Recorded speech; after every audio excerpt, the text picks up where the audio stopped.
내 집을 찾아서 6번째 부잣집.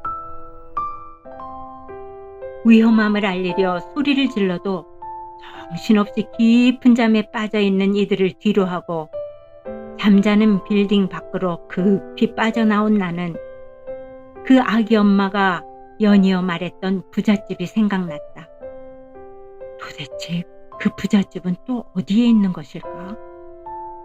이리저리 고개를 돌려 주변을 둘러보았더니 잠자는 빌딩에서 멀지 않은 곳에 한 집이 보였다.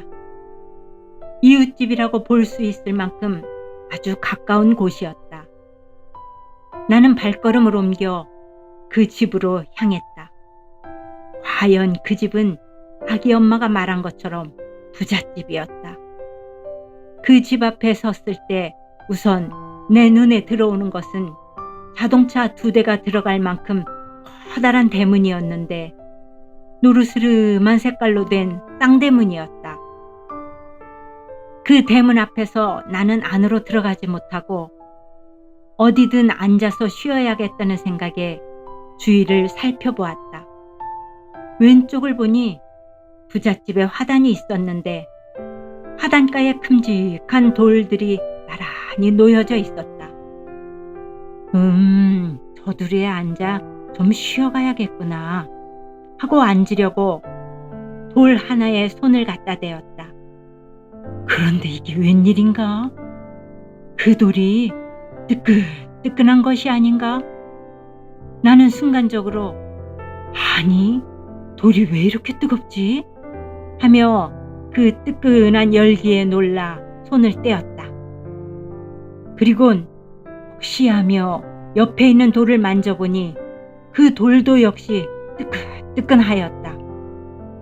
세상에, 그 옆에 것도 또 그 옆에 것도 마찬가지로 부잣집 화단가를 꾸며놓은 돌들은 모두 그렇게 데워져 있는 것이었다.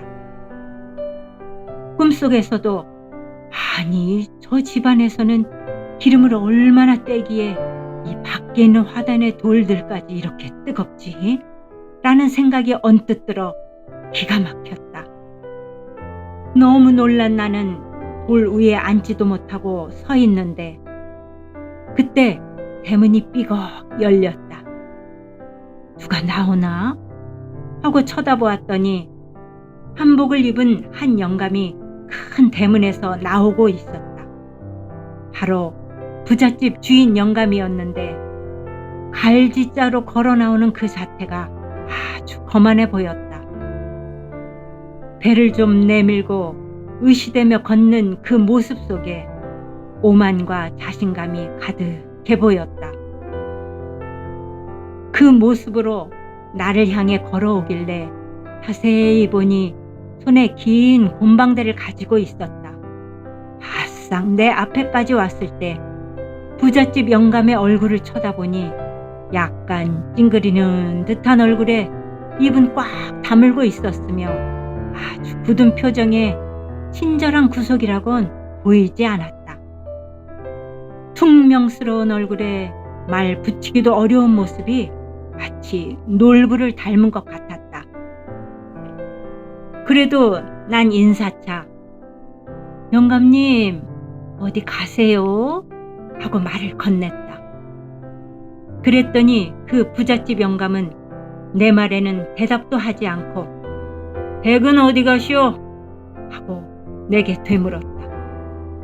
나는 예, 저는 지금 제 집을 찾아가고 있는데 길이 어디 있는지 모르겠어요. 영감님 혹시 길을 아세요? 하고 다시 물었다. 그러자 그 부잣집 영감은 우리가 서 있던 곳에서 왼편 쪽을 가리키며 저기 있지 않소? 라고 퉁명스럽게 말하였다. 그 말에 고개를 돌려 부잣집 영감이 가리키는 왼편을 바라보는 순간 난 이거 뭐니라 하며 깜짝 놀랐다. 그곳에는 길이 하나 있었는데 길 앞에는 가슴이 섬뜩할 만큼 무서운 광경이 커다랗게 펼쳐져 있었다. 그렇게 가슴 철렁하게 무시무시한 광경의 땅을 나는 이제껏 본 적이 없었는데, 길을 묻는 내게 부잣집 영감이 왼편 쪽을 가리키며 "저기 있지 않소" 라고 말한 그 길은 바로 무서운 광경이 펼쳐진 그 땅으로 들어가는 길이었다. 아니, 저 길이 내 집을 찾아가는 길이란 말인가? 섬뜩하고 무서움에 놀란 나는 그 자리에 멈춰섰다. 잠자는 빌딩에서 급히 나온 권사님은 빈곤한 동네의 그 여인의 말대로 부잣집을 찾아보았습니다. 바로 가까이에 자동차 2대가 들어갈 만한 2개의 대문으로 된 큰 집을 볼 수 있었고, 좋은 나무와 돌로 조경된 그런 아름다운 집이었습니다. 그뿐 아니라 돌까지 뜨끈뜨끈하게 난방이 될 정도의 그런 집은 바로 과소비를 추구하는 현대 사회 모습을 우리는 보게 합니다. 특히 긴 곰방대를 가지고 갈지자로 걷는 그 부잣집 영감의 모습을 통해서 자기 애, 그리고 자기 도취에 빠져 있는 인간의 그 교만과 어리석음도 함께 보게 됩니다.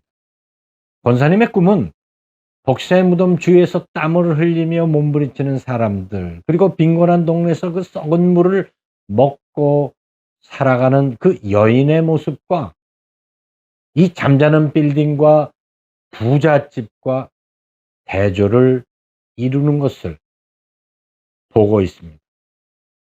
이는 점점 양극화되는 세상과 또한 도시화를 통한 정신적 피폐와 이 과소비의 욕심이 하늘을 찌를 듯 높아진 바벨탑과 같은 인간의 그 교만함을 잘 보여주고 있는 거죠.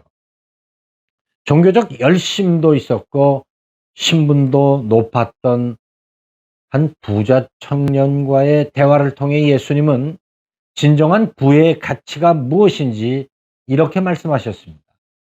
예수께서 이르시되 내가 온전하고자 할 때에 가서 내 소유를 팔아 가난한 자들에게 주라. 그리하면 하늘에서 보화가 내게 있으리라. 그리고 와서 나를 따르라 하시니, 그 청년이 재물이 많음으로 이 말씀을 듣고 근심하며 가니라. 주님은 진정한 부의 가치는 소유에 있는 것이 아니라 나눔에 있다라고 하는 말씀입니다. 소유 가치보다 사용 가치에 우리는 더 관심을 기울여야 할 때입니다. 이 물질적 부분이 아니라 우리의 건강도, 또 우리에게 허락하신 자녀도, 내게 주신 모든 은사와 환경들도 내 것이 아니라 주님의 것이기 때문에 주님의 영광을 위해서 쓰여질 때, 나누어질 때 주님이 기뻐하실 줄로 믿습니다.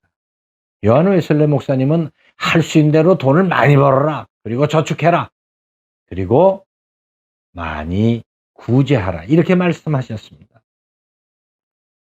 이 사람들은 많이 벌고 모으는 것에만 집중합니다. 그것을 이웃에게 나누라는 그 목사님의 말씀에 외면한 오늘 이 시대를 살아가는 어리석은 부자들이 많이 있습니다. 세상 사람들은 열심히 일합니다. 성도들도 열심히 일합니다. 그리고 많이 모아서 재물을 얻습니다. 그러나 나누지 못할 때 성도의 삶은 부자 청년처럼 율법적이고, 그리고 종교적 열심만 가진 껍데기 신앙으로 전락하게 됩니다. 고대로부터 큰 대문은 부의 상징이었습니다. 그래서 세상은 가능한 높고, 그리고 크게, 그리고 좋은 재질로 만든 대문과 그리고 담을 과시하죠. 그러나 우리 예수님은 우리가 가져야 할 문이 어떤 문인지 주님은 내가 양의 문이다라고 하시면서 제자들에게 이렇게 말씀하셨던 것입니다. 우리는 세상의 물질적 가치를 통해서 우리의 안전을 살 수가 없습니다. 바로 이 땅에 생명을 주시게 오신 그 예수님이 우리의 문이 되시는 것을 믿으시기 바랍니다. 예수님을 통해서만 진정한 생명, 그리고 기쁨, 평안, 안전을 누릴 수 있습니다. 과거 팔레스타인의 목동들은요, 밤이면 양들을 임시 울타리를 만들어 그곳에 들여놓습니다. 전체 울타리를 두르고 양이 드나들 만한 작은 공간을 두고 양들을 하나하나 이름을 불러드립니다. 그리고 다 들어간 다음에 목자는 바로 그 입구에 가로로 들어누워서 잠을 청하죠. 주님은 바로 그 문을 자신임을 말씀하신 것입니다. 그래서 주님은 요한복음 10장에 내가 온 것은 양으로 하여금 생명을 얻게 하고 더 풍성한 삶을 누리기 위함이다 라고 말씀하셨던 것입니다. 진정한 문 되시는 그 예수님의 섬김과 희생을 통해서 사나운 짐승과 같은 어둠의 권세로부터 양들을 보호하시듯 저와 여러분을 보호하셨습니다. 생명의 문 되시는 우리 주님은 보이고 자랑하기 위해서 만들어진 문이 아닙니다. 바로 죄로부터, 그리고 원수 마귀로부터 우리를 구별하시고 보호하시기 위해서 이 땅에 오신 메시아임을 믿으시기 바랍니다. 정원을 가꾸는 일은 참 좋은 일이죠. 조경을 위해서 좋은 나무나 돌로 장식할 수 있습니다. 그러나 돌까지 뜨끈뜨끈할 정도의 난방은 이 꿈을 통해서 과소비를 통해서 생의 기쁨을 추구하는 오늘 우리 시대의 모습을 보게 됩니다. 바로 이 종말의 시대의 모습입니다. 지구 한편은 먹을 것이 없어서 굶어 죽는 사람이 늘어가고 있으면 거대한 결혼식, 잔치 후에 남는 음식, 파티나 식당마다 넘치는 음식 쓰레기가 마음 아픈 대조를 이룹니다. 물 부족으로 말라 타버린 농작물을 바라보며 안타까워하는 농부가 있고, 그리고 썩어 오염되고 냄새나는 물을 먹고 있는 어린아이들의 모습을 보는데, 또 다른 곳에서는 비 온 날에도 시간 되면 자동으로 물을 뿌리게 그 설치한 그 물 뿌리개가 열심히 돌아가며 물을 뿌리고 있는 자기 사랑에 또 과소비에 집착한 이 시대의 모습을 보게 됩니다. 누가복음 12장에 주님은 어리석은 부자의 비유를 통해서 그 17절로 19절 단 3절에 그 부자는 6번이나 내가 자신을 위한 그 이기적인 표현을 하는 것을 우리는 보게 됩니다. 그렇게 자기만 생각하던 부자의 이기심과 욕심은 만일 오늘 밤 내가 내 영혼을 거둔다면 이 모든 것이 누구께 되겠느냐라는 주님의 말씀에 침묵하게 되죠. 바로 이 부잣집 이야기의 모습은 마지막 이 시대의 모습입니다. 권사님은 이 부잣집을 통해서 이제 더 조급함이 생겼습니다. 그래서 집을 찾아야겠다는 그 마음 때문에 좀 불편하지만 무뚝뚝하고 오만해 보이는 그 부자에게 길을 물었습니다. 곤방대를 들고 갈짓자를 걷는 그 부잣집 영감은 왼편을 가리며 저기 길이 있지 않소? 라고 말했습니다. 바로 그곳은 무시무시한 광경이 펼쳐지고 있는 곳이었습니다. 부자가 가리킨 그 왼편, 그것은 생명이 아닌 지옥의 길, 사망의 길입니다. 세상은 생명의 길을 알려주지 않습니다. 물질도 권세도 명예도 우리 주님이 아니면 생명의 길을 가리켜 주지 않습니다. 한순간 불어닥친 이 신남노의 그 위력은 비싼 포르쉐나 BMW 같은 고급 차들 물에 둥둥 떠게 한 것을 우린 보았습니다. 야고보 5장은 마지막 때 부자들에게 통곡할 것을 외칩니다. 그들이 모은 재물이 썩었고 그들의 옷이 낡아졌고 그들이 모았던 금과 은이 녹슬었다고 말합니다. 말세에 모으는 일에만 급급하고 나누지 못함에 대한 주님의 책망이죠. 이제 거룩한 신부의 삶은 지나친 소비에 그리고 욕심, 과시의 삶에서 돌이켜야 합니다. 그리고 날마다 우리의 삶을, 우리의 영혼을 주님의 피로 빨며 신옷을 준비하며 아굴의 기도처럼 이런 기도를 드리며 살아야 할 때입니다.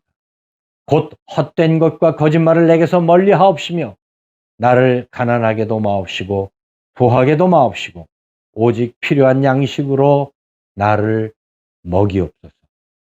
이 한 주간 태풍과 육신의 질병 혹은 자녀들의 문제로 신음하는 이웃들에게 다가가 여러분의 가진 것을 나누는 거룩한 신부들이 되시기를 예수님의 이름으로 축원합니다. 기도드리겠습니다. 거룩하신 아버지 하나님, 이 세상의 마지막 꿈 부잣집 이야기를 통해서 하나님, 우리가 이 종말의 시대에 어떤 모습으로 살아야 할지 깨닫게 하시니 감사드립니다.